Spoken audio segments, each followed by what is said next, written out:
बरं का, ही मॅगी तर नाही आहे, परंतु आपण ह्याला मॅगीच म्हणायचं. कारण मुलांना असं काहीतरी करून दिलं ना तर मुलं आवडीने खातात आणि ते खूप असं हेल्दी पण असतं. तर हा आहे मोठ्या जाड शेवयाचा उपमा. त्याला वर्मिसेली असं पॅकेटवरती नाव असतं. डीमार्टमध्ये किंवा कोणत्याही किराणा मालाच्या स्टोर्समध्ये हे सहज मिळतं. झटकीपट तयार होतं आणि खूप टेस्टी लागतं. याच्यामध्ये पाहिजे तितक्या तुम्हाला हेल्दी असणाऱ्या भाज्या घालूनसुद्धा हा मॅगीसारखा उपमा तुम्ही बनवू शकता. फक्त पाण्याचं प्रमाण योग्य असावं, म्हणजे तो असा मॅगीसारखा मोकळा मोकळा बनेल. तर त्यासाठी ही रेसिपी आपल्या वेदिकाज रेसिपी चॅनलवर अपलोड केलेली आहे.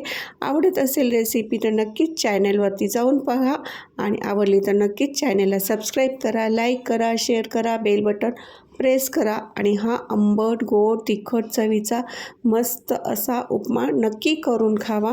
आणि मोठ्यांसाठी वरून याच्यावरती छान लिंबू पिळून, बारीक चिरलेली कोथिंबीर घालून आणि बारीक असलेली शेव घालून खायला द्या. बघा कशी वाटते मग रेसिपी. धन्यवाद.